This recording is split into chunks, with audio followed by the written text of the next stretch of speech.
Olá, seja bem-vinda, seja bem-vindo ao Mente Aberta Audiobooks.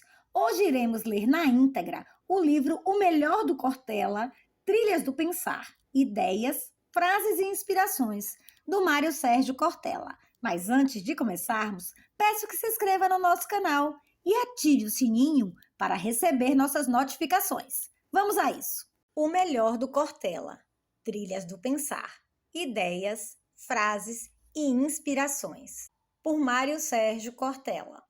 Para Cláudia Ramra, guia amorosa, desatadora de nós e exímia cuidadora de sonhos partilhados. 30 anos de escritos. O ano de 2018 guarda uma marca especial em minha trajetória, pois completo 30 anos como autor de livros. Até a presente data, contabilizo 37 obras, excetuando os textos acadêmicos, as publicações resultantes de participações em seminários e os capítulos que compõem outros livros.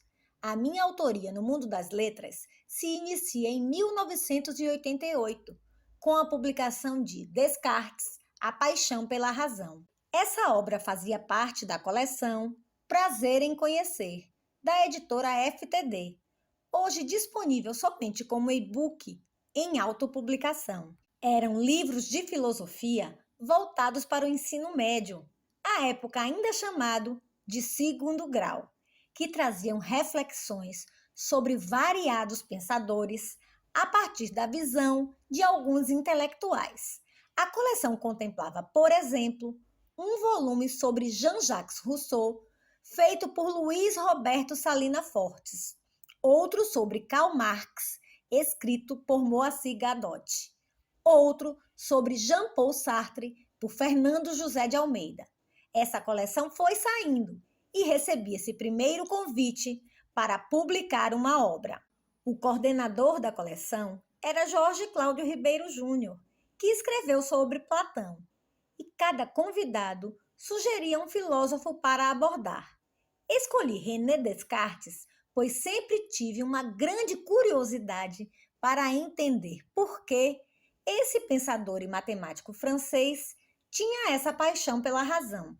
A propósito, esse título trabalhava com essa contradição. Afinal de contas, quando alguém tem contato com a filosofia da modernidade, identifica a noção de paixão muito mais com Pascal do que com Descartes. Mas a minha intenção foi colocar Descartes como aquele que apresenta o que considero a mais importante das ferramentas da filosofia, a capacidade da suspeita. Some-se a isso, claro, o fato de que eu gostava muito de Descartes. Curiosamente, o primeiro livro que eu comprei depois de me mudar de Londrina para São Paulo foi justamente O Discurso do Método. Eu tinha 14 anos de idade e o vi numa banca de jornal que vendia livros usados, na esquina da Avenida Angélica com a Rua Alagoas, na área central da cidade. Esse pensador tem uma grande importância na minha vida. Meu primeiro livro como autor é dedicado aos meus filhos e começa mencionando o professor Edison, por nós apelidado de cartesiano, que me introduziu no pensamento de Descartes ao me ensinar matemática. Quando eu cheguei ao Colégio Estadual, professora Marina Sintra, na Consolação, em São Paulo. Esse livro é também dedicado a Mozart, compositor austríaco que, na minha concepção, representa a grande expressão da capacidade estética. Mozart inventou para mim o encantamento pela música, embora eu tenha outros autores nesse campo que dividem a minha predileção, como Beethoven e Bach, foi Mozart quem mais me encantou até hoje. A publicação seguinte acontece 10 anos depois, com o lançamento de A Escola e o Conhecimento pela editora Cortez, em 1998. Eu tive publicações nesse meio tempo, como, por exemplo, uma para o Ministério de Educação, que mais tarde se transformaria em Filosofia e Ensino Médio pela editora Vozes, resultante da minha dissertação de mestrado, defendida em 1989. Foi um livro publicado em 2 volumes, com uma versão para o professor e outra para o aluno. Já a Escola e o Conhecimento, por sua vez, é um desdobramento da minha tese de doutorado. Esse livro também carrega uma curiosidade, porém com uma nota de tristeza. A minha tese de doutorado foi orientada por Paulo Freire. A defesa estava marcada para maio de 1997 e no segundo dia desse mês, o professor Paulo faleceu. Obviamente, a defesa foi postergada. Ela aconteceu em junho e com Ana Maria Araújo Freire, viúva de Paulo Freire, no lugar dele. Mais conhecida como Nita Freire, ela também é doutora em educação. Eu fui o último e o único orientando de Paulo Freire na década final da vida dele, de 1987 a 1997.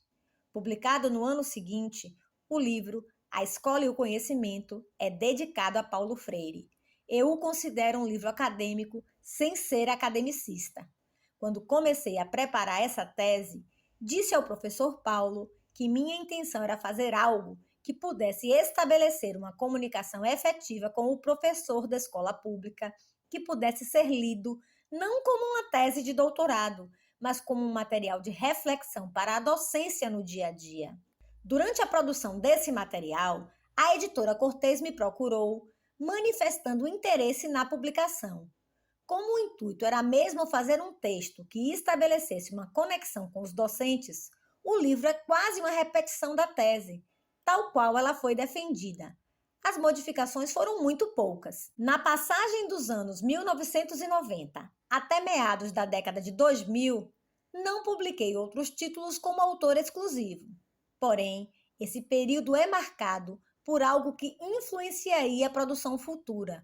Eu passei a ter uma presença muito mais constante na mídia.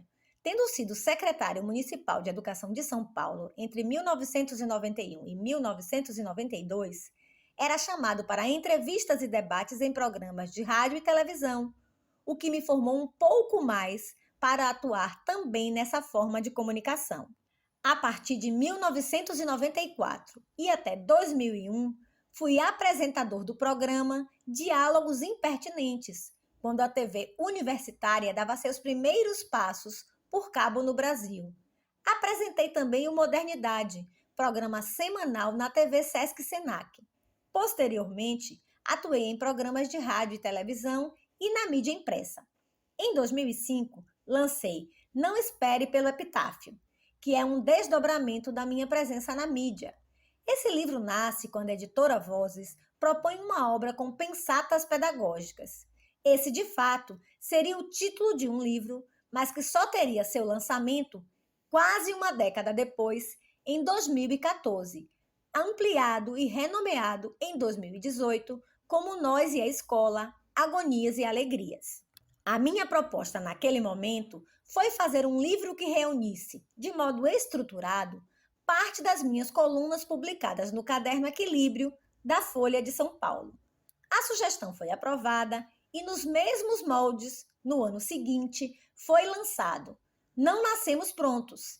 A esses dois títulos somou-se o Não Se Desespere, formando uma trilogia posteriormente reunida num box. A ideia original não era fazer uma trilogia, mas os livros foram reunindo características comuns.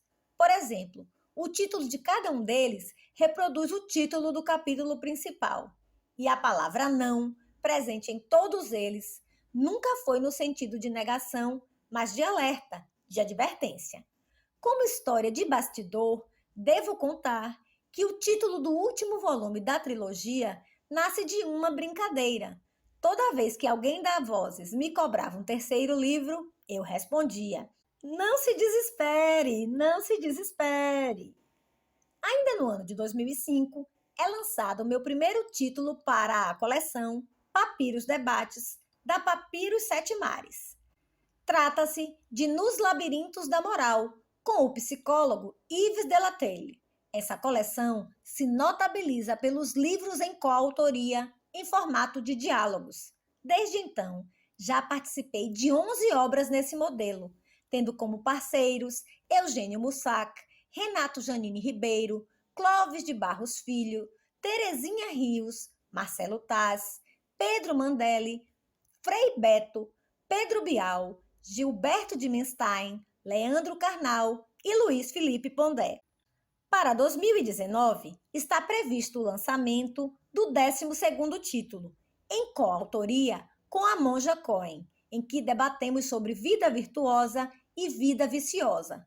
Esse formato me encantou desde o início, pela possibilidade de fazer com que o leitor pudesse acompanhar uma conversa, como se ele estivesse ao lado ou fazendo algo que eu chamo de audiência ativa.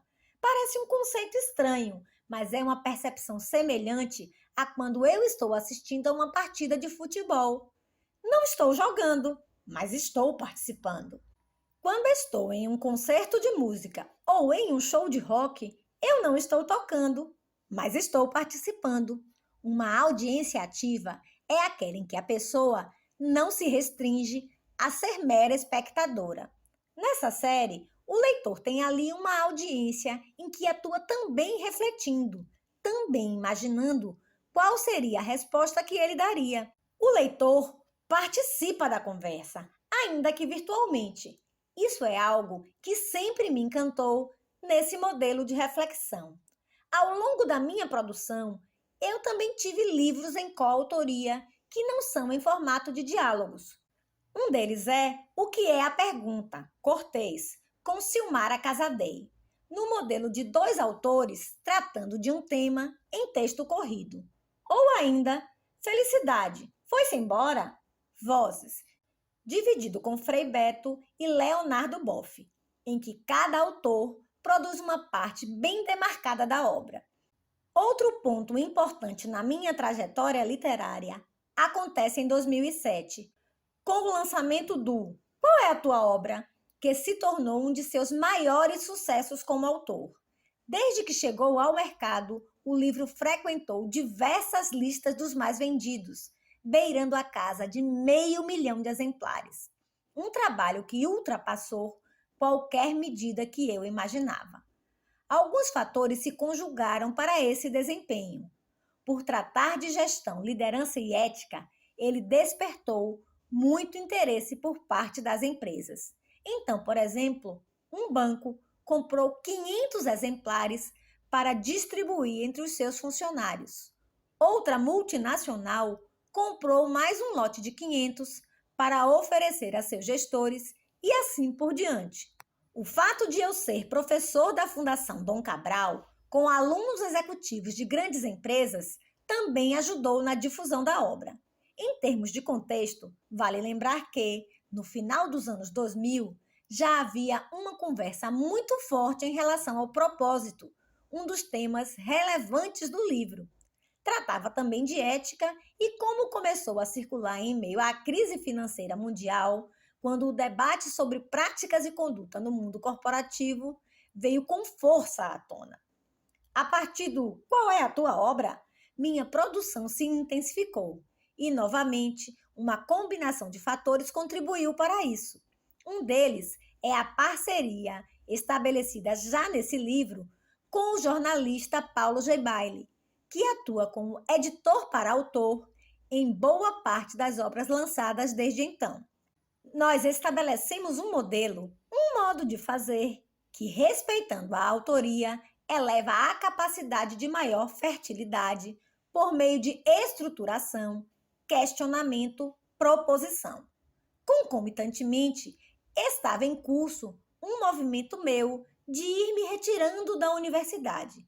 Em 2009, decidi que iria reduzir pouco a pouco a minha carga horária no cotidiano acadêmico, porque eu queria me aposentar. Em 2012, eu completaria, como completei, 35 anos de PUC São Paulo. Eu era professor titular e comecei a preparar a minha saída de forma paulatina. Em 2009, meu contrato de 40 horas passou para 30. Em 2010, para 20 horas. Em 2011, para 10. E em 2012, eu me aposentei.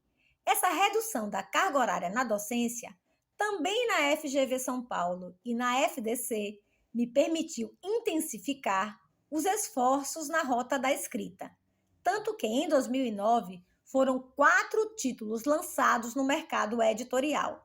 Nesse período também, houve uma exponencial difusão das plataformas digitais, as quais aceleraram a capacidade de comunicação, deram uma evidência maior a conteúdos e passaram a funcionar como outra forma de mídia que, até então, não tinha tanta presença.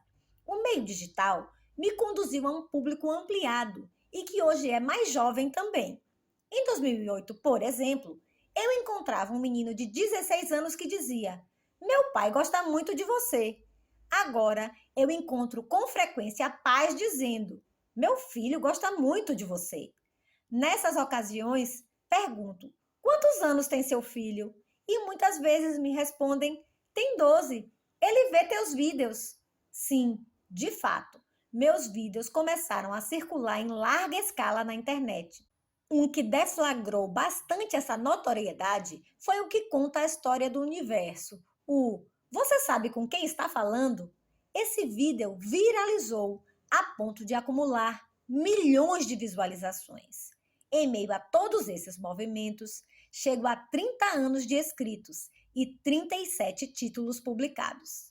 Nesses anos, trabalhei basicamente com 4 editoras: a Cortez na área de educação e formação, a Vozes na área da filosofia e do conhecimento do mundo corporativo atrelado à reflexão filosófica, a Papiros, com essa série dialogal que trata de temas diversos, de liderança à esperança, passando por política, e a Planeta, que agrega elementos comuns dessas abordagens anteriores.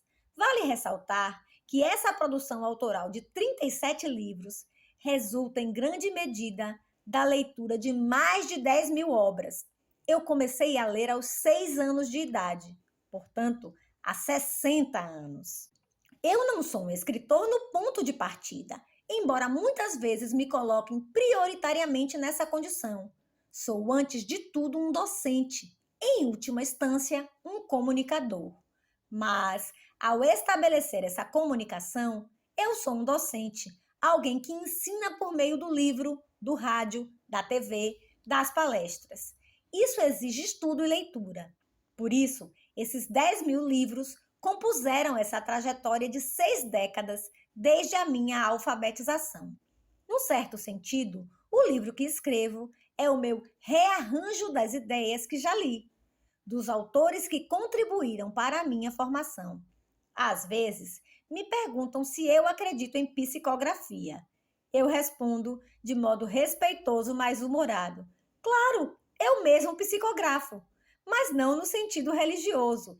Eu psicografo porque boa parte daquilo que escrevo veio por intermédio de autores que já morreram, não como repetição, mas na maneira que eu encontro de rearranjar as ideias sobre o mundo que me cerca e me afeta. Do mesmo modo, tem sido comum eu ouvir que a minha escrita serve de inspiração para outros autores. Frases como: "Eu resolvi escrever um livro depois que eu li os teus." E "Eu uso muito você no meu livro." Têm sido cada vez mais recorrentes. E é assim mesmo. Eu acho que o poema que melhor identifica esse fenômeno é o Tecendo Amanhã, de João Cabral de Melo Neto, em que ele diz que um galo sozinho não tece uma manhã. Ele precisará sempre de outros galos. A lógica é que um canta, o outro apoia o canto do outro lado e mais outro, e assim se vai tecendo amanhã. Nós também vamos tecendo, tecemos juntos essas histórias. Devo dizer que não apenas os autores que li me acompanham. Todas as vezes que eu vou escrever ou autografar um livro, sinto na minha mão o peso sutil da mão da professora Mercedes Martins Madureira, que foi quem me alfabetizou no antigo Grupo Escolar Hugo Simas, em Londrina, quando eu tinha 6 anos. Não se trata de esoterismo ou ectoplasma. Essa sensação reside no campo afetivo e simbólico. A pessoa que, em 1960, me ensinou a escrever, continua comigo até hoje. Nesses 30 anos, meus 37 livros tiveram mais de 1,5 milhão de exemplares comercializados. algo que sempre alegremente me espanta, não por fingida modéstia, mas por não supor que pudesse assim ser quando comecei este bom ofício. Todas as minhas obras estão repletas das gentes que, porque ainda me inspiram, com minha gratidão, em mim vivem. Filosofia. Pensar e existir. A filosofia é um olhar sistemático, metódico e programado sobre as razões das coisas. Pensar bem nos faz bem, página 13. Por que parar para pensar? Será tão difícil pensar enquanto se continua fazendo outras coisas? Ou melhor ainda, seria possível fazer sem pensar e, num determinado momento, ter de parar? Ora, pensar é uma atitude contínua e não um evento episódico. Não é preciso parar e nem se deve fazê-lo, sob pena de romper com nossa liberdade consciente. Não nascemos prontos, páginas 63 e 64. Assim existimos, fazendo. E porque fazemos, pensamos. E porque pensamos, fazemos nossa existência. É por isso que a prática de pensar a prática, o que fazemos, é a única maneira de pensar e de fazer com exatidão. A Escola e o Conhecimento, página 92. O que significa o afeto pela sabedoria, que é o que define a filosofia. A capacidade de interromper a prática produtiva para dedicar-se a pensar sobre si mesmo. Basta de Cidadania Obscena, página 51. Reflexão é a ideia de voltar o pensamento sobre o próprio pensamento. Pensar sobre aquilo que estava sendo pensado de maneira a evitar a precipitação, a intempestividade, a palavra ou a ideia que não deva ser exposta. Pensar bem nos faz bem. 3, página 36. Mesmo as ideias mais abstratas expressam uma realidade concreta, seja para entendê-la, seja para atuar sobre ela. Descartes, A Paixão pela Razão, página 13. Nós não temos uma compreensão clara, lógica, das razões por que certos eventos acontecem. Somos um ser que precisa construir ordem, dado que a realidade, olhada em si, não faz todo o sentido. A sorte segue a coragem, página 20. Desde sempre, e mais ainda nestes tempos, nossos grandes medos vêm do escuro. O homem não teme o que vê, mas o que não vê. Viver em paz para morrer em paz, página 127. Uma pessoa inteligente, com humildade e sabedoria, é aquela que consolida as certezas do que deve fazer a partir da capacidade de não supor que estas são imutáveis e invulneráveis. Afinal, sabemos, a melhor maneira de ficar vulnerável é pensar-se como invulnerável. Não se desespere, página 122. Individual e coletivo. Pergunta clássica: existe algum medo universal? Parece que o medo mais presente em todas as culturas é o do abandono e da solidão. Somos seres gregários e agregados queremos estar.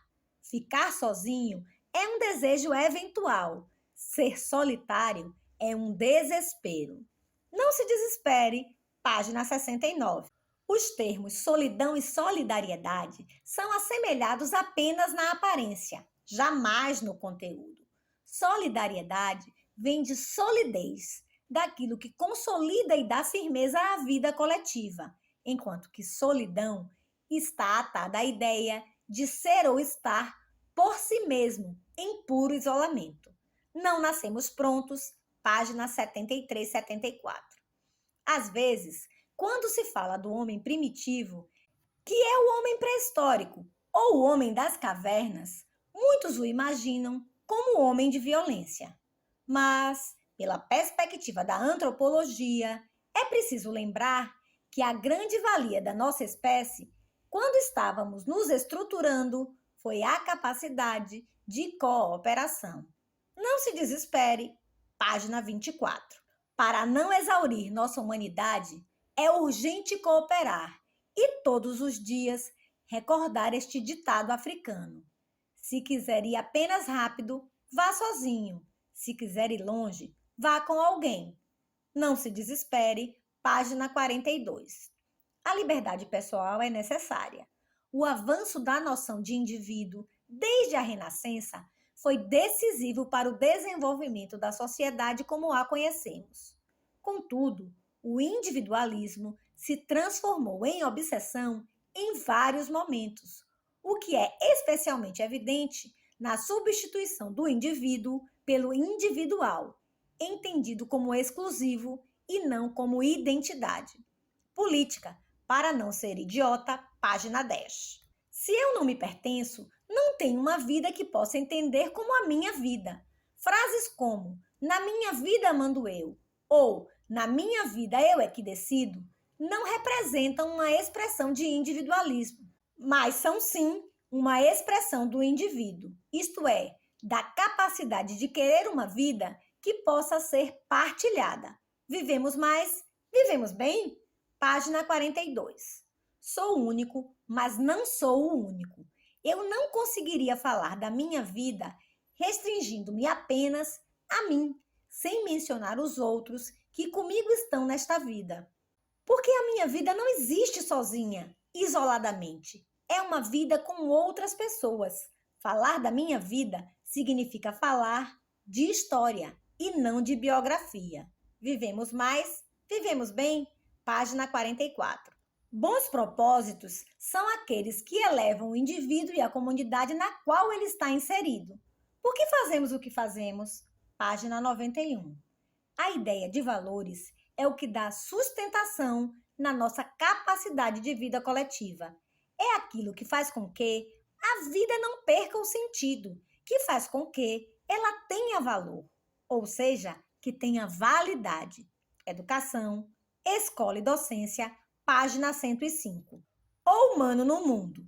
O que vai nos diferenciar de fato é que só o animal humano é capaz de ação transformadora consciente, ou seja, é capaz de agir intencionalmente e não apenas instintivamente ou por reflexo condicionado, em busca de uma mudança no ambiente que o favoreça. A escola e o conhecimento, página 36 e 37. A principal contribuição de Descartes a seu tempo e aos séculos que se seguiram foi tentar fortalecer a razão como uma ferramenta confiável para o ser humano poder interferir sobre a realidade. Descartes, A Paixão pela Razão, página 49. Eu tenho muito medo do absolutamente conhecido. Fico aterrorizado, por exemplo, quando percorro uma trilha que já fiz e, de repente, me dou conta de que estou me repetindo, fazendo aquilo sem perceber, isto é, agindo automaticamente, roboticamente. Vivemos mais. Vivemos bem? Página 11. Uma vida com propósito é aquela em que sou o autor da minha própria vida. Eu não sou alguém que vou vivendo. Por que fazemos o que fazemos? Página 46. Toda gravidade contém em si uma gravidez, a possibilidade de dar à luz uma nova situação, a um novo momento, a uma nova circunstância. Pensar bem nos faz bem. Página 75. Viver é perigoso porque viver é desafio de fato. É o desafio da criação do inédito. Afinal de contas, embora a vida seja dádiva na origem, como princípio, ela não é dádiva como ponto de chegada. Vivemos mais? Vivemos bem? Página 9. Assumir a responsabilidade ou não pelo que vai acontecendo em nossa própria vida é uma decisão pessoal intransferível. É uma questão de cada um buscar o que realmente quer, de reconhecer quem deseja no comando de sua vida. Vivemos mais. Vivemos bem? Página 39. Uma questão fundamental para qualquer pessoa é: se eu não existisse, que falta faria? Ou que falta faço eu? Essas respostas estabelecem minhas razões de existência e também os senões da minha existência. Viver em paz para morrer em paz. Página 174. Liberdades e limites. Liberdade é a capacidade de emancipação, de ter a possibilidade de escolha, de decisão, de julgar por si mesmo ou por si mesma, sem ser constrangido ou obrigado a algo pela determinação natural ou social. Pensar bem nos faz bem. Página 28. Temos de enfrentar a realidade natural, que chamaremos de mundo, lutar contra ela, romper a adaptação. E isso não é uma questão de gosto ou vontade. Essa luta não se situa no campo da liberdade, mas no da necessidade. A liberdade será uma conquista paulatina na nossa história, à medida que vamos vencendo a necessidade. A Escola e o Conhecimento, página 36. Em relação a qualquer coisa que se faça, a melhor razão é porque eu quero e não porque eu preciso. Porque fazemos o que fazemos. Página 74. A maldade não é humana? Chama-se de brutalidade, bestialidade ou animalidade o ato praticado por um homem ou mulher que pareçam ter perdido o juízo ou feito algo que se entende como desumano. Desumano? Ora, somos capazes disso. Nossa liberdade nos permite e nos incrimina. Nosso arbítrio nos autoriza e nos inculpa. Diferentemente de outros seres, temos maior condição de autonomamente decidir e escolher. Não espere pelo epitáfio. Página 86. Liberdade é fazer o que não prejudica a outra pessoa. Pensar bem nos faz bem. 4. Página 88. A felicidade também é a capacidade de conduzir a si mesmo, ainda que dramaticamente. Há uma grande felicidade em ser livre, não no sentido de soberano, mas de poder decidir sobre si mesmo sem ofender as outras pessoas. Assim, uma conexão forte entre felicidade e liberdade. Felicidade. Foi-se embora? Página 122. Felicidade e suas medidas.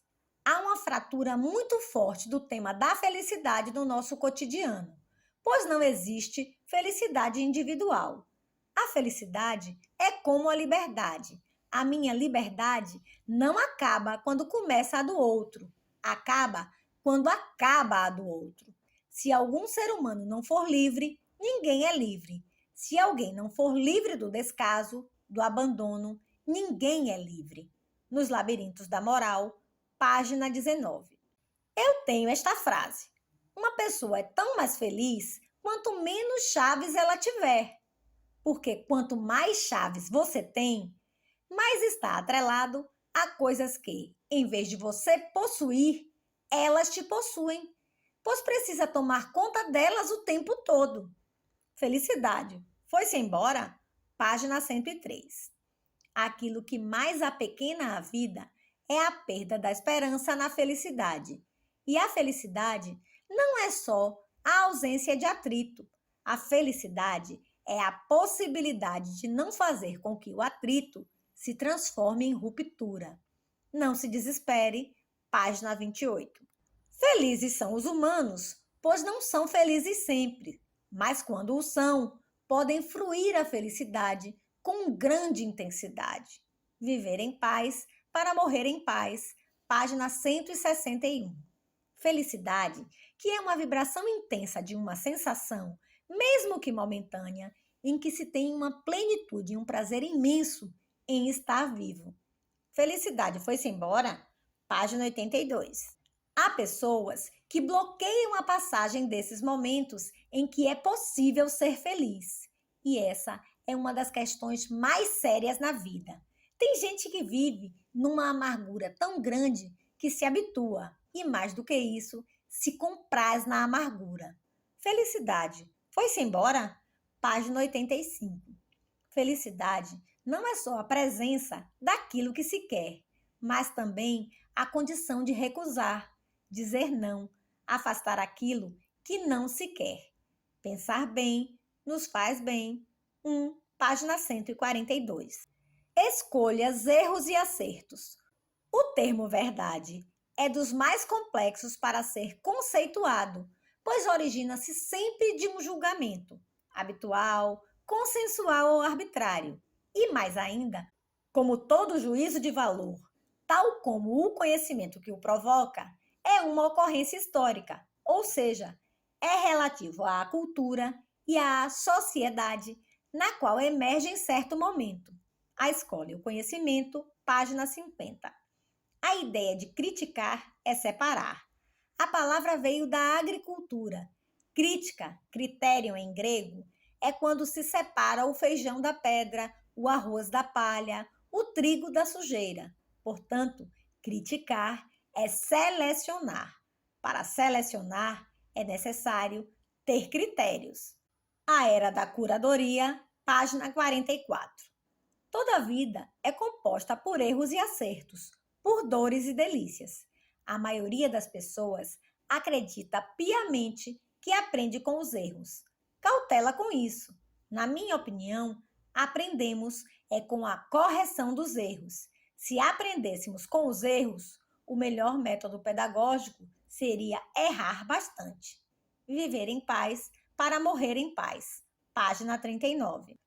Alguém que é capaz de admitir o erro está indicando que ganhou um nível maior de inteligência, está, portanto, em um patamar superior ao que estava. Pensar bem nos faz bem. 1, página 95. Viver por erratas. Nós vivemos de fato, nos corrigindo e criando novas edições de nós mesmos. Pensar bem nos faz bem. 3, página 97. Dicionário conceitual. Caminhos novos a serem trilhados exigem a inteligência contida na flexibilidade. Ser flexível é diferente de ser volúvel. O volúvel muda de postura a qualquer momento, em função de movimentos ou ventos que não entende. Já a pessoa flexível é aquela que é capaz de alterar a própria convicção ou a rota a partir de uma reflexão que leve em conta o diverso ou o inédito. Pensatas pedagógicas, página 36. Na vida, nós devemos ter raízes e não âncoras. Raiz alimenta, âncora imobiliza. Viver em paz para morrer em paz. Página 37. Há uma diferença entre ser idoso e ser velho. Idoso é aquele que tem bastante idade. Velho é aquele que acha que já está pronto, que acha que não precisa mais aprender, que acha que não conseguirá mais aprender. Educação, Escola e Docência, página 35. Sonhar é ter uma expectativa que se queira atingir. Delírio é a incapacidade de construir um caminho viável para se chegar ao objetivo. A sorte segue a coragem. Página 63. Coragem não é a ausência de medo, mas a capacidade de enfrentar o medo. Liderança em Foco, página 39. Diferentemente do pânico, que é a incapacidade de ação, o medo é um estado de atenção. Liderança em Foco, página 40. Ser humilde é diferente de ser subserviente. Uma pessoa subserviente é aquela que se dobra a qualquer coisa. Uma pessoa humilde sabe que o dela não é o único modo de ser, com um único modo de pensar. Qual é a tua obra? Página 75. Paciência não é lerdeza. Paciência é capacidade de deixar maturar, seja uma ideia, um afeto, um projeto, um negócio, um estudo. Isso significa que pressa é diferente de velocidade. Fazer velozmente é uma habilidade. Fazer apressadamente é um equívoco. Educação, Escola e Docência, página 70. Idiosincrasia é aquilo que só eu sinto do modo que sinto. Pensar bem nos faz bem, 3, página 51. Compaixão é a capacidade de sofrer com a outra pessoa, não é sofrer pela outra pessoa. Pensar bem nos faz bem, 2, página 87. A paz só se alcança com a anulação de todas as faces da violência e só há justiça se todos tiverem paz. Não se desespere, página 104. Qual é a diferença entre conflito e confronto? Numa convivência, há conflitos, isto é, divergências de posturas, de posições, de ideias. Confronto é a tentativa de anular o outro, é bater de frente. Num confronto, eu quero que o outro perca. No conflito, quero que os dois ganhem, que eu e o outro saiamos ilesos daquela situação. Educação, Escola e Docência, página 125. Frustração é aquele sentimento de desalento quando algo desejado não acontece. Ficamos desalentados, sem inspiração, sem ânimo, especialmente quando algo poderia ter sido e não foi. Portanto, fica no campo das possibilidades perdidas. Pensar bem nos faz bem. 3, página 53. Creio que a dificuldade da mudança surge quando a pessoa tem nostalgia e não saudade. Saudade é um sentimento gostoso de algo que já foi, de algo que a pessoa viveu e guardou boa lembrança. Por meio da saudade, o acontecimento volta a ser presente. Já a nostalgia dói e, portanto, faz sofrer. Liderança em Foco, página 49. Não basta viver, é preciso que a vida, ao ser partilhada, ao ser vivenciada, tenha de fato uma utilidade. Ser útil não é apenas ser prestativo, não é alguém que fica o tempo todo servindo às pessoas. É preciso, na vida útil, seguir a si mesmo, servindo à própria vida. Pensar bem nos faz bem. 2, página 128. Esperança, do princípio ao fim. A esperança é um princípio vital, expresso na sábia e verdadeira constatação comum de que, enquanto a vida há esperança, mesmo face às mais, aparentemente intransponíveis circunstâncias, achamos possível ser de outro modo, inventamos e reinventamos alternativas, recusamos a possibilidade de as realidades nos dominarem e, sem cessar, sonhamos com o mais e o melhor. Não nascemos prontos, página 67 e 68. Esse apodrecimento da esperança impede que a vida se engrandeça e remete milhares e milhares de homens e mulheres ao terreno da conformidade, da subserviência, da insignificância, em relação à possibilidade de construir uma realidade que seja diferente. Não se desespere, página 110. Penso que uma das forças moventes da esperança é a tentativa de procurar o melhor e não apenas o possível. Sobre esperança, página 43. A palavra não é casual. Desanimar, que vem do latim, significa perder a ânima, perder a alma. Desanimar é ficar sem o espírito de vitalidade. Desanimar é também desesperar, ou seja, perder a esperança. Educação, Escola e Docência, página 36. Momentos graves se tornam grávidos quando a esperança permite levar adiante a nossa utopia, o nosso sonho. Educação, Escola e Docência, página 37. O discurso apocalíptico é o discurso da desistência. O pessimista é alguém derrotado antes que o combate comece. Paulo Freire já dizia: é preciso ter esperança, mas tem de ser do verbo esperançar, porque tem gente com esperança do verbo esperar. E aí, não é esperança, mas pura espera. Educação, Convivência e Ética, página 22. Virtudes vitais. A filosofia define virtude como força intrínseca, capacidade a ser desenvolvida, e eu sempre entendo virtude como uma força intrínseca que dirige o indivíduo para o bem.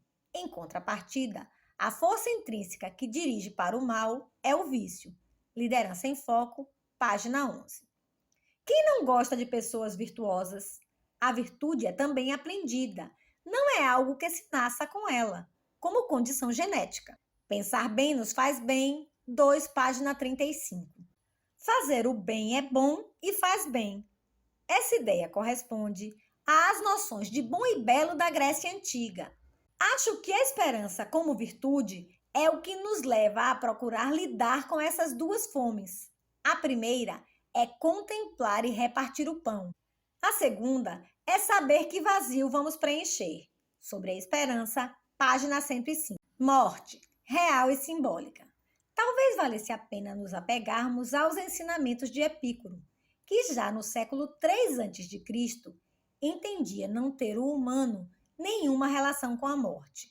O ateniense, pregando a calma felicidade, disse não temer a morte, porque nunca iria encontrá-la, pois, enquanto sou, a morte não é, e desde que ela seja, não sou mais. Consolo pueril ou convicção racional? Não importa, ajuda a exorcizar o terrível mistério. Não espere pelo epitáfio, página 129. É sinal de humanidade não se conformar com a morte e, portanto, buscar vencer simbolicamente o que parece ser invencível. A própria palavra cemitério, derivada do grego, usada em vários idiomas, significa lugar para dormir, dormitório, lugar para descansar. Deixar esvaziar essa marca é extremamente perigoso, pois não propicia a especial ocasião de meditar sobre a vida e, eventualmente, descansar em paz. Não nascemos prontos, página 36-37. Suicídio, ele é de fato a perda do sentido, entendendo-se o termo na dupla acepção básica, como significado e como direção. Para que direção avançamos é algo ainda nebuloso, e o significado de nosso cotidiano é questionável o tempo todo. Nos Labirintos da Moral, página 11. Não devemos deixar de lado a perspectiva de que, quando alguns dos nossos morrem, nós também morremos um pouco. Pensar bem nos faz bem, página 127. É preciso lembrar que só os humanos são mortais, pois só os humanos sabem que vão morrer. Os demais animais não lidam com o conceito de finitude e, portanto, não são mortais. Viver em paz para morrer em paz, página 167. A vida é Janus, é ter a capacidade de estar aqui com um olhar no futuro e outro no passado. Essa bifrontalidade é decisiva para ter a ideia de percurso, de currículo, da trajetória que se está trilhando. Embora se saiba que essa trilha é finita, não se pode ficar pensando em sua finitude o tempo todo. Vivemos mais. Vivemos bem? Página 85. Há pessoas que acabam tendo a sua finitude ainda em vida, isto é, deixam de viver. E o deixar de viver não é aproveitar a vida no sentido da luxúria, do gasto, do consumo exagerado. Mas deixar de viver é não repartir afeto, amizade, competência, dedicação, tudo aquilo que nos dá força vital. Pensar bem nos faz bem. 2, página 140. O que queremos todos, aquilo que vale a pena, é vida longa e boa, porque só vida longa pode ser uma experiência de agonia inútil. Vivemos mais, vivemos bem. Página 29. O nosso sonho não é a imortalidade. Nosso sonho é a cessação do sofrimento. E a cessação do sofrimento se dá não quando você é imortal, mas quando você, sendo mortal, sabe que, como diziam nossas avós, não há mal que sempre dure, nem bem que nunca se acabe. Vivemos mais, vivemos bem? Página 71. Vida boa é a presença do desejo e não a satisfação da necessidade. Quando temos a presença do desejo, continuamos adiante. Quando temos a satisfação da necessidade, somos mera biologia, isto é, mera corporeidade. Vivemos mais, vivemos bem? Página 99 e 100. Costumo dizer que não é a morte que me importa, porque ela é um fato. O que me importa é a vida que eu levo enquanto minha morte não vem. A sorte segue a coragem, página 187. A pessoa fica viva e realiza coisas porque tem a perspectiva de futuro. Porém, morre em vida quando não tem mais essa expectativa. Vivemos mais, vivemos bem? Página 81. Vida em abundância é aquela em que a pessoa não é vitimada pela falta de esperança, pela falta de futuro. É aquela que impede que qualquer um de nós perca a capacidade de ser feliz. Educação, Escola e Docência, página 121. Tempos do tempo. O tempo devora certezas, materialidades, expressões, relações e anuncia rupturas e esquecimentos. Não nascemos prontos, página 91. Os gregos cultivavam duas expressões para se referir ao tempo: cronos, no sentido de passagem ou contagem do tempo, e kairos, para indicar o momento oportuno, aquele em que algo relevante acontece. A sorte segue a coragem, página 34. O tempo não é só passagem, é também esgotamento, restando para muitos apenas alguns horizontes de perplexidade tardia. Não nascemos prontos, página 94. Tempo e vida são o mesmo. Minha vida é o meu tempo, ou seja, o continente no qual está o meu conteúdo vital, o invólucro no qual está contida a minha existência, o território com fronteiras que acolhem a minha presença no mundo por um período, o tempo, determinado e limitado apenas em referência aos outros tempos das outras vidas, mas absolutamente ilimitado para mim enquanto vivo. Não se desespere, página 137. O indivíduo é dono de si quando é dono do seu tempo. Como para nós humanos nosso tempo coincide com a nossa vida, ou seja, o meu tempo é a minha vida, para eu ser dono da minha vida, tenho que ser dono do meu tempo. Política para não ser idiota, página 64. O principal pecado capital, portanto, é o da covardia, do pânico em relação ao que deve ser feito, ao que se precisa enfrentar, ao que se precisa viver. Isso envelhece bastante. A preguiça envelhece. Vivemos mais. Vivemos bem? Página 13. Quem estuda história ou vive a percepção de seu desenrolar no tempo, sabe que as coisas que assim são hoje não eram assim antes. E, se assim não eram, não teriam necessariamente de vir a ser mais adiante. Portanto, a possibilidade de historicidade dá a ideia de uma não tragédia em relação à própria existência. Isto é, a possibilidade de que o indivíduo construa de outro modo aquilo que talvez pareça fechado e fatal. Sobre a esperança, página 38 e 39. Todo ser humano sempre viveu na época contemporânea, sem exceção.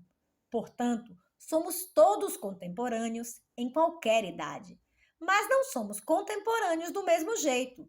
E é essa diversidade da nossa contemporaneidade que provoca colisões em relação aos modos de comunicação, educação e convivência.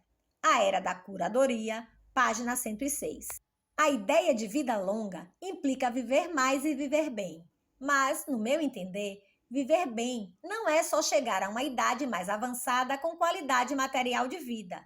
É também adquirir a capacidade de olhar a trajetória, porque a vida não é só o agora, é o percurso. Ela é a soma de todos os momentos numa extensão de tempo. Vivemos mais, vivemos bem, página 17. Eu só vivo o cotidiano.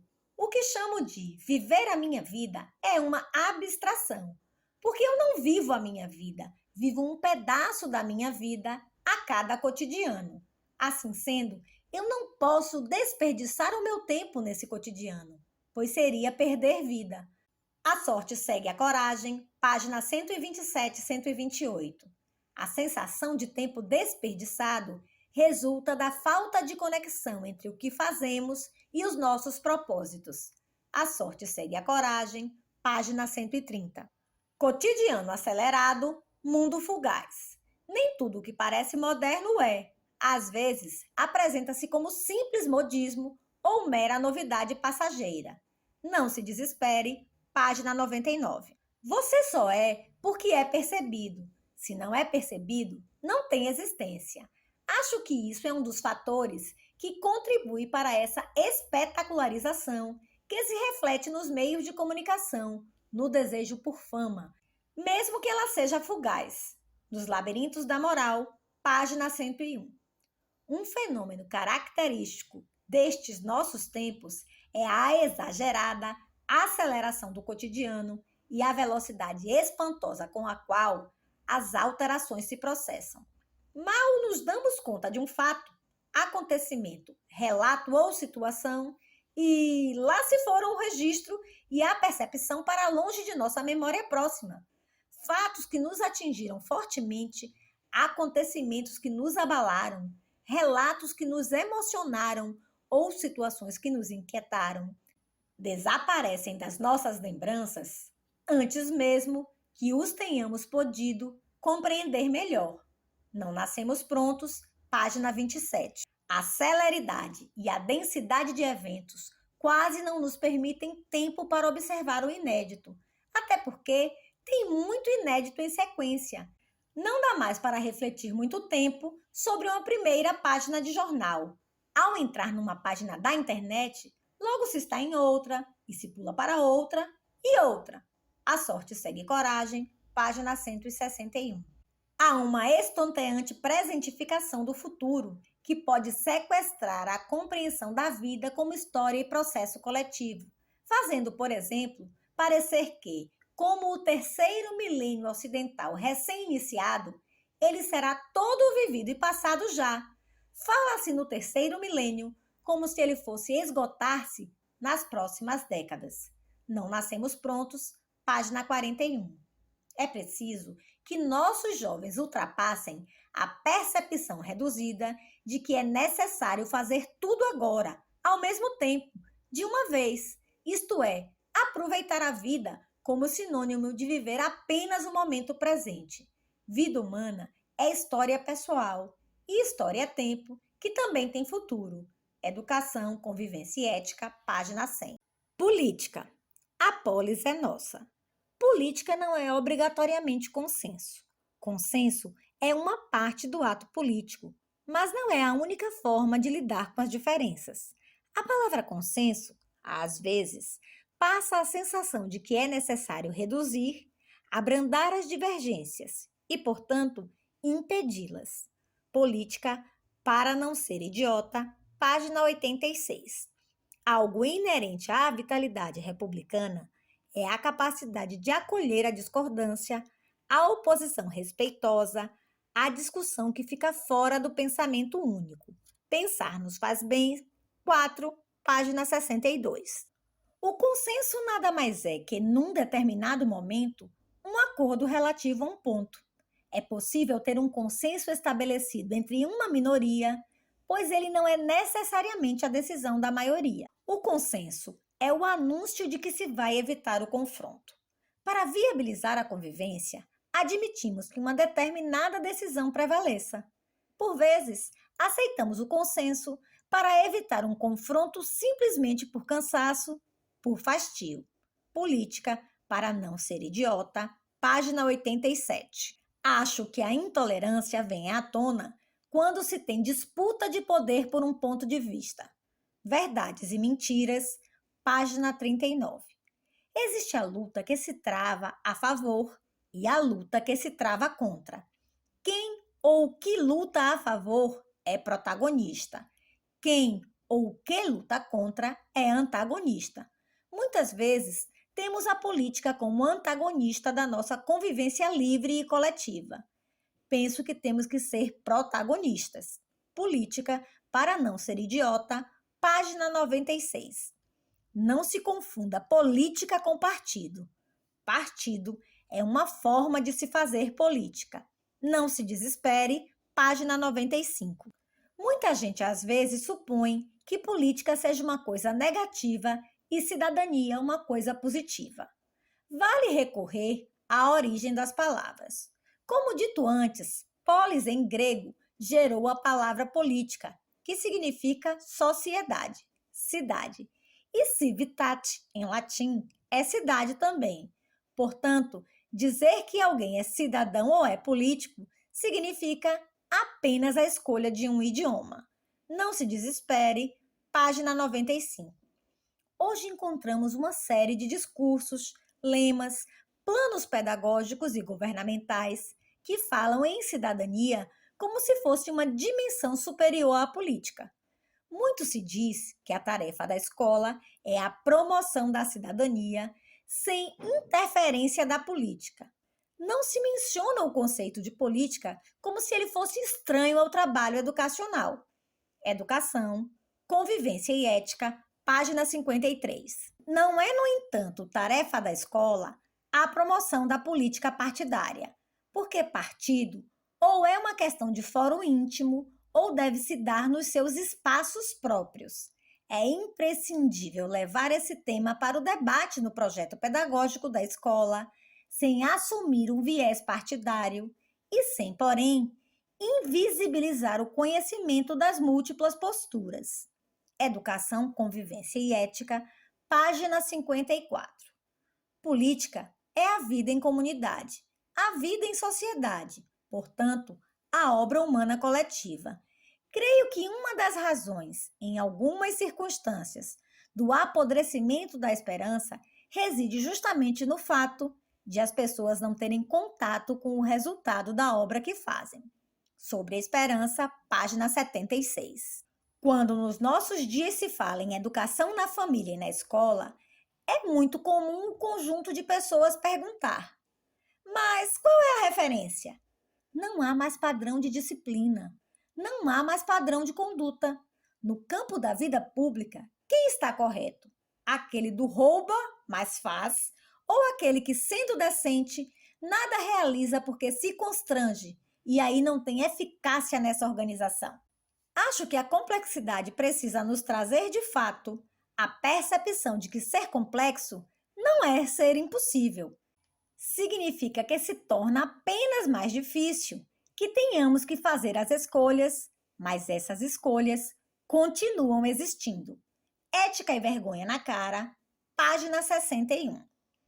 O que podemos constatar é que acabou se invertendo o conceito original de idiota, pois a expressão idiotes, em grego, significa aquele que só vive a vida privada, que recusa a política, que diz não à política. No cotidiano, o que se fez foi um sequestro semântico, uma inversão do que seria o sentido original de idiota. Política para não ser idiota, página 7 e 8. Democracia, soma de autonomias. A democracia não é a ausência de regras, ela é a ausência de opressão. Basta de cidadania obscena, páginas 74 e 75. A democracia não é um fim em si mesma, é uma poderosa e indispensável ferramenta para a construção contínua da cidadania, da justiça social e da liberdade compartilhada. Ela é a garantia do princípio da igualdade irrestrita entre todas e todos, até para quem dela discorda. Não espere pelo epitáfio, páginas 125 e 126. No meu entender, democracia não é a ausência de divergências mediante sua anulação. É a convivência das divergências sem que se chegue ao confronto. Política para não ser idiota, página 86. Temos hoje aquilo que Paulo Freire chamava de inédito viável, como possibilidade de fazer uma nação que seja decente em sua convivência pública, dado que a decência na convivência privada é uma questão do indivíduo. A decência na convivência pública é um requisito da democracia. Verdades e Mentiras, página 94. Princípios como transparência, isonomia e liberdade de expressão apoiam uma salvaguarda contra qualquer tirania. Ética e Vergonha na Cara, página 31. A palavra soberano vem do latim superanus, super, sobre, aquele que está acima de todos e não se subordina a ninguém. Política para não ser idiota, página 16. A autonomia, por sua vez, a partir do vocábulo grego autos, por si mesmo, e nomos, o que me cabe por direito ou dever, indica limites oriundos da vida em meio a outras pessoas, também elas autônomas. Política para não ser idiota, página 16. Corrupção, a decência em corrosão. A ocasião faz o ladrão só quando ama a decisão por ser ladrão. Não é a ocasião, mas o possível ladrão que decide. Portanto, a decisão continua a ser determinada pelo indivíduo e não pela circunstância. Ética e Vergonha na Cara, página 77. A novidade hoje não é a presença da corrupção, mas é a informação sobre ela, a indignação em vários níveis e, especialmente, a possibilidade de iluminá-la. Para usar um ditado caipira, o sol é o melhor detergente. Política para não ser idiota, página 84. Criticar o político e não atentar para as próprias atitudes é um equívoco. Não pedir a nota fiscal porque não quer perder tempo e, dessa forma, retirar recursos da saúde e da educação. Só respeitar os limites de velocidade no trânsito quando há radar próximo. Não registrar a empregada doméstica, o que é uma exigência da lei. Todas essas situações, a pessoa acha que não é corrupção, que essa prática deletéria seria uma exclusividade do campo político. Cuidado! Vale lembrar que não existe corrupto sem corruptor. Educação, Convivência e Ética, página 77. A ira inteligente é aquela que reage ao incorreto. Pensar nos faz bem. 4, página 66. Penso que o corrupto de qualquer natureza e em qualquer lugar não merece a convivência numa sociedade que desejamos sadia. Por isso, a corrupção não pode ficar de braços dados com a impunidade. Ética e Vergonha na Cara, página 101. Ética na nossa casa. A ética é o conjunto de princípios e valores da nossa conduta na vida junta. Portanto, ética é o que faz a fronteira entre o que a natureza manda e o que nós decidimos. Qual é a tua obra? Página 106. Os gregos chamam de ethos aquilo que nos dá identidade. Como não nascemos prontos, seremos formados a partir de um princípio básico, que é o da liberdade de escolha, que poderá ser benéfica ou maléfica em relação à minha comunidade. Educação, Convivência e Ética, página 17. A ética é histórica. Ela é relativa ao tempo, ao grupo, ao nascimento, à sociedade. Verdades e Mentiras, página 26. Fazer o bem significa elevar a vida coletiva, impedir a desertificação do futuro, não acatar a esterilização dos sonhos, isto é, fazer com que a vida possa ir no máximo das suas possibilidades. Educação, Convivência e Ética, página 9. O que é uma pessoa íntegra? É uma pessoa correta que não se desvia do caminho, uma pessoa justa, honesta. É uma pessoa que não tem duas caras. Qual a grande virtude que caracteriza uma pessoa íntegra? Ela é sincera. Educação, Convivência e Ética, página 18. Há certa confusão quando se pensa em comportamento ético entre o natural, o normal e o comum. Natural é aquilo que é atávico, o que é da natureza, que só é alterado mediante intervenção. Normal é o que está de acordo com a norma, e comum é um critério de frequência. Em nosso país, vincular partido à corrupção já foi entendido como uma relação natural. Hoje é entendido como normal, embora muitos considerem essa relação frequente, mas não necessariamente da norma nem da natureza. Sobre Esperança, página 81 e 82. O que é justiça? É quando cada pessoa tem a partilha da produção coletiva da vida, de modo que ninguém tenha carência sem alternativa de solução.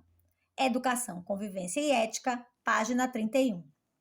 O que é a paz? É a presença da justiça. Se a justiça estiver presente, a paz virá à tona. É a ideia da ética tendo a paz como horizonte. Não é a paz apenas como ausência de conflito.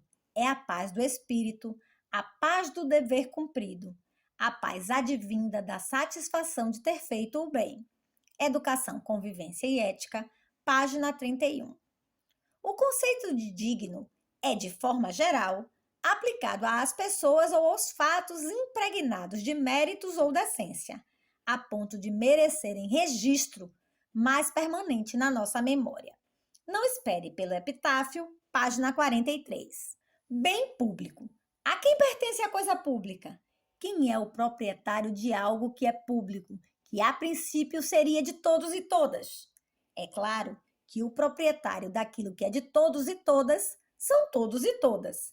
Embora pareça óbvio, não é incomum no nosso país, mas não para sempre, que se imagine que a coisa pública, a res pública, como diriam os latinos, não tenha dono. Pensar bem nos faz bem, 2, página 36.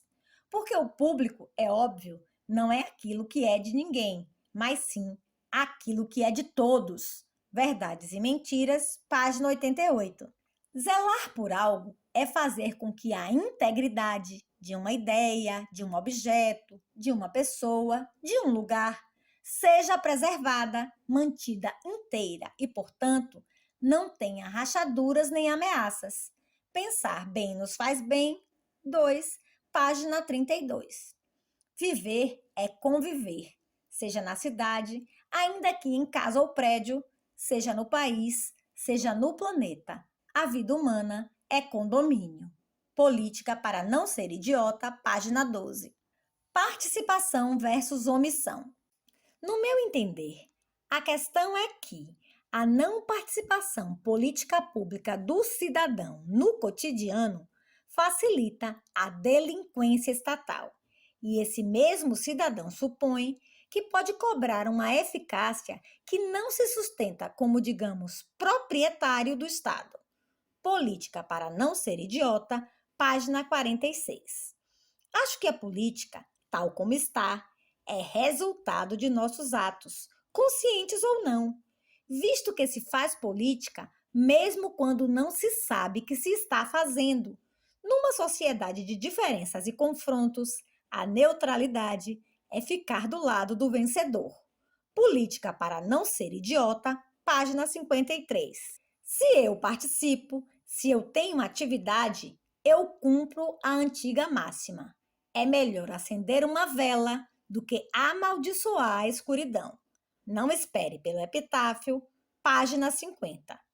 Não admito no dia a dia que a gente se satisfaça com a clássica expressão: alguém tem de fazer alguma coisa, porque essa ideia deve ser traduzida em união, em solidariedade e trabalho cooperativo. Do contrário, é a rendição da nossa amorosidade, é a ideia do desespero merecido. Sobre a esperança, página 63. Há uma fratura ética no nosso cotidiano que é a acomodação, isto é, a percepção de que as coisas são como são, não por serem do melhor modo, mas porque do modo como são, não demandam esforço. Educação, Convivência e Ética, página 37. Radical é aquele, como lembra a origem etimológica, que se firma nas raízes, isto é, que não tem convicções superficiais, meramente epidérmicas. Radical é alguém que procura solidez nas posturas e decisões tomadas, não repousando na indefinição dissimulada e nas certezas medíocres. Não espere pelo epitáfio, página 13. O mesquinho não é aquele que vive numa casa em que uns têm e outros não têm. O mesquinho é aquele que nada faz para impedir que isso aconteça. Nós vivemos nesta casa. É o conformado com consciência, o que chamaríamos de reacionário. Mas há quem ache que esse é o melhor modo de ser. Educação, Convivência e Ética, página 35. Os ausentes nunca têm razão. Embora pudessem estar com alguma razão, eles a perdem pelo fato de se ausentarem. Política para não ser idiota, página 16. Um passo decisivo nesse processo de resiliência ativa é a recusa a 2 mitos. Nada pode ser feito e tudo pode ser feito. Se compreendermos a vacuidade desses 2 mitos, encontraremos o que pode ser feito. Educação, Convivência e Ética, página 45. Poder, de quem para quem? A finalidade do poder é servir. Servir à comunidade, à família, à empresa, a um grupo religioso, etc. E todo poder que, em vez de servir, se serve, é um poder que não serve. A finalidade do poder não é servir a si mesmo. Liderança em Foco, página 85. Ao olharmos algumas figuras na política, é difícil entender, exceto pelo gosto pela adrenalina, o que estão fazendo até hoje dentro dessa atividade. Pensar bem nos faz bem. 4, página 40. Questão básica. O governo nos representa. Nós precisamos fazer com que o poder público esteja atuando na direção das nossas necessidades. E, de outro lado, precisamos ter informação, conhecimento, lembrando que a cidadania não se esgota na eleição, não termina no voto. Ela se dá no dia a dia, quando eu participo, quando eu debato, interesso-me. Não se desespere, página 43. Religião. Crenças e caminhos. Muitas vezes, a religião nos inspira a refletir sobre a nossa rota e o nosso lugar no mundo. A sorte segue a coragem, página 105.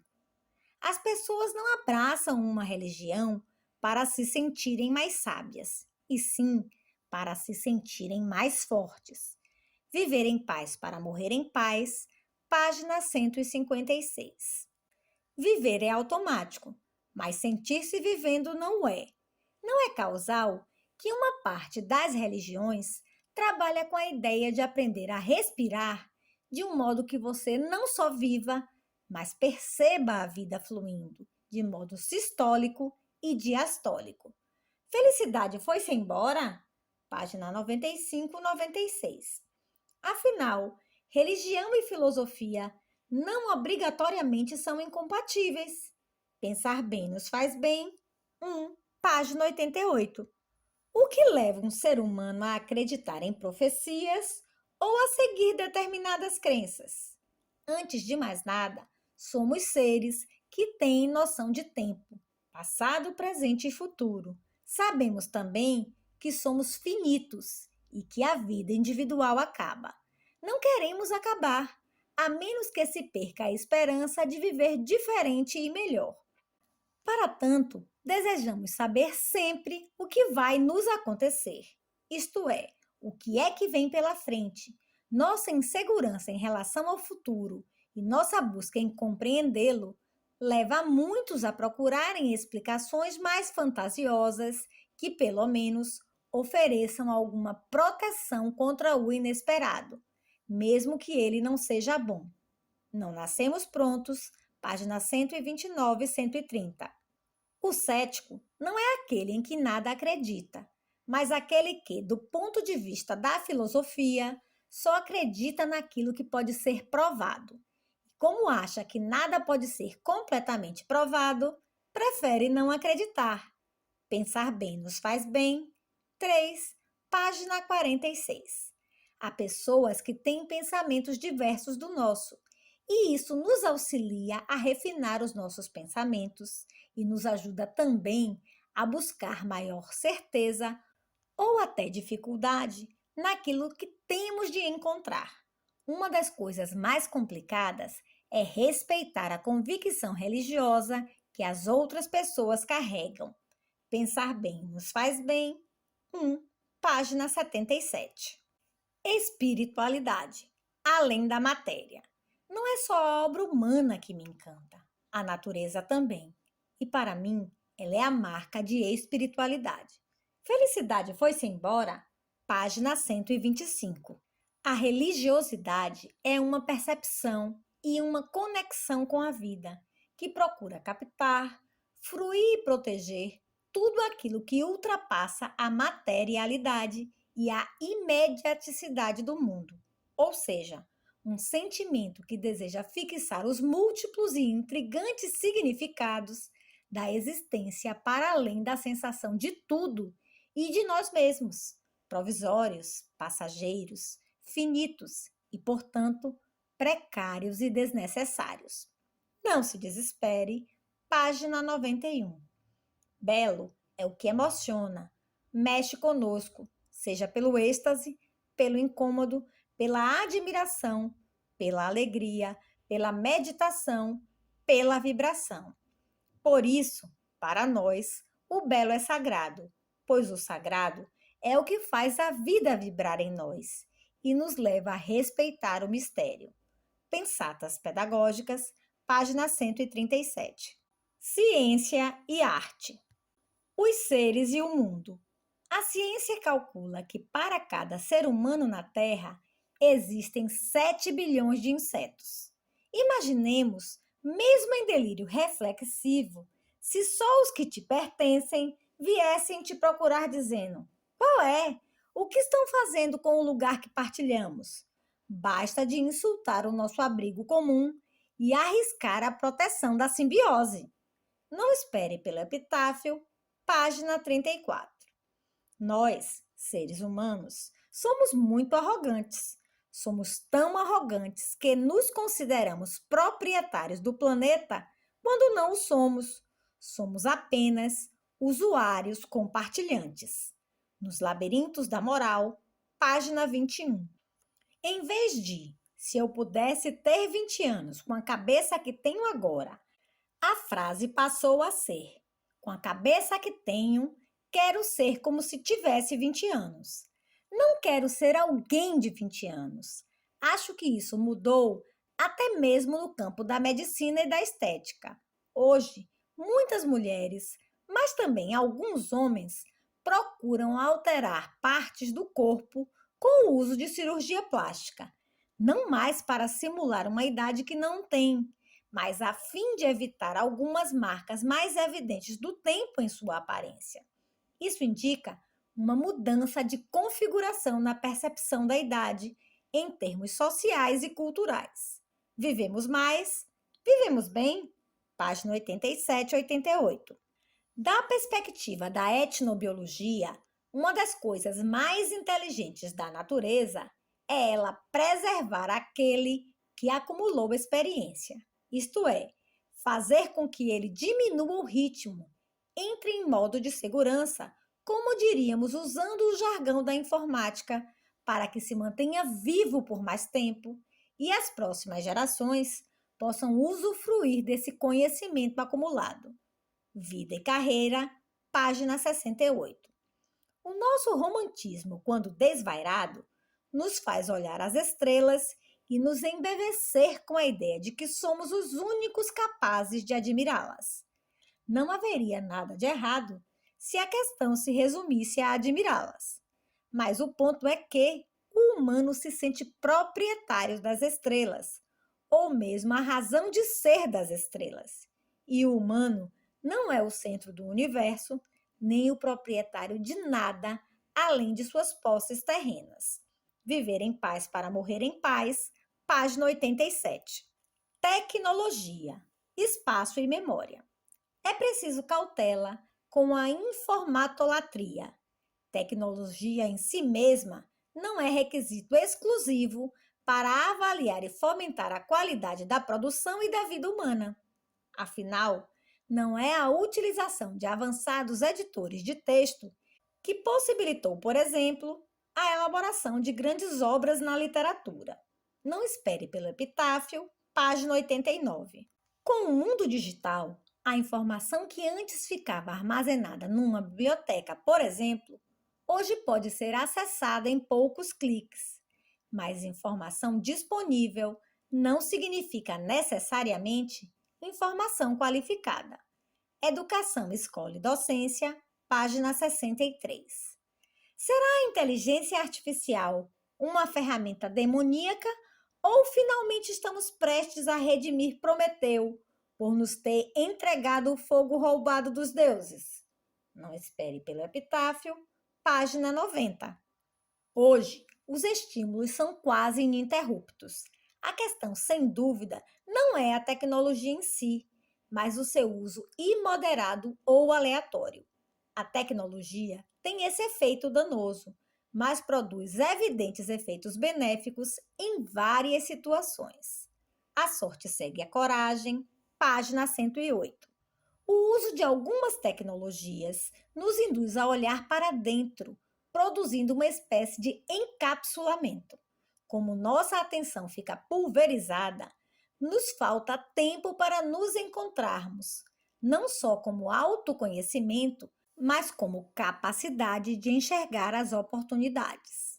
A sorte segue a coragem, página 146. Artes e impressões. A arte tem uma serventia muito grande. Serve para que sejamos capazes de produzir beleza, assim como um teorema tem beleza, assim como um texto poético ou um texto científico tem beleza. Também a arte nos leva a sermos capazes de deixar nossa marca, a nossa impressão dentro das coisas. Pensar bem nos faz bem. Página 102. Em nosso século, desde seu início, a reação à pretensão de exclusividade da racionalidade tem sido furiosa na trincheira das artes e da filosofia.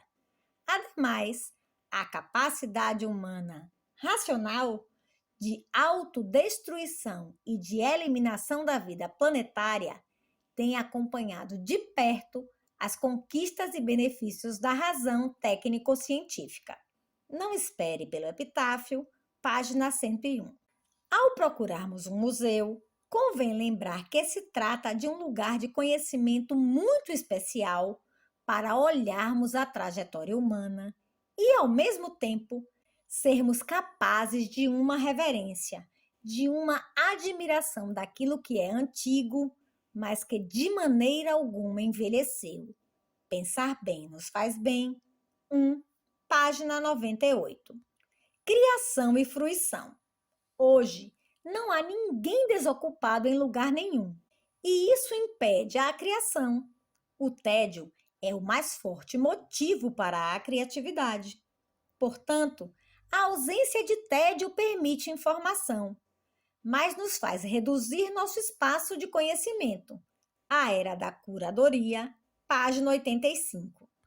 Há momentos em que é preciso cessar as obrigações para poder se dedicar a um tempo de fruição. A sorte segue a coragem, página 130. Parece que a possibilidade da contemplação foi esquecida. A contemplação da obra, do som, do outro. Isso exige uma visão diferente do tempo. Trata-se do tempo para você e não daquela noção do tempo que se esvai. Nos Labirintos da Moral, página 89.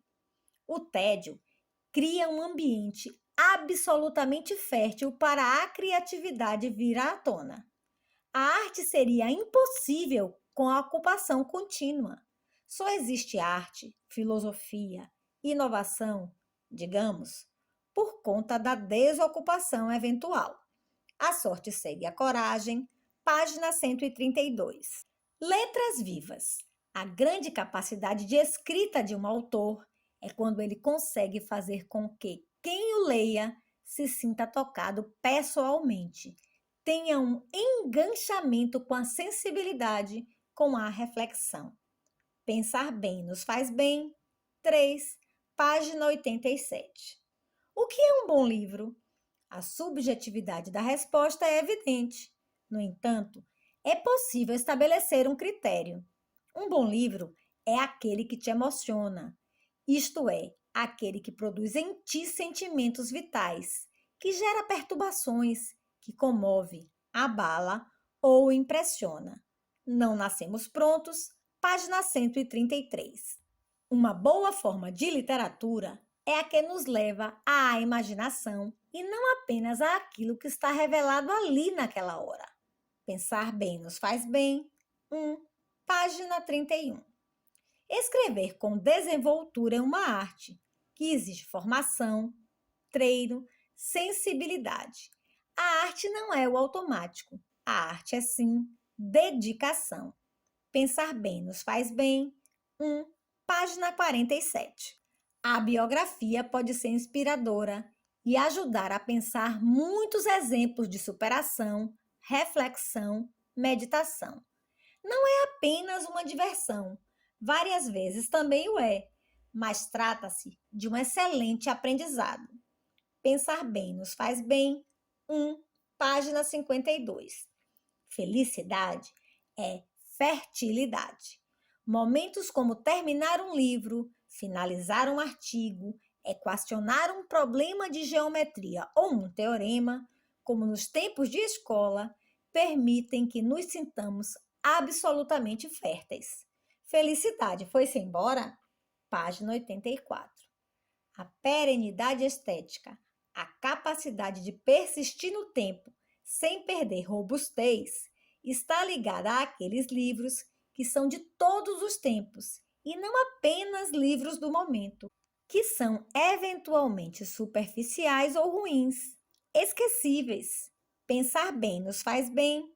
3, página 81. Dos vários modos que existem para aprender a viver melhor, um dos que mais aprecio é a escrita. Para escrever, é preciso pensar. Para escrever bem, é preciso pensar bem. Escrever ajuda a elaborar o raciocínio, a sublimar emoções, a organizar o mundo. Viver em paz para morrer em paz, página 13.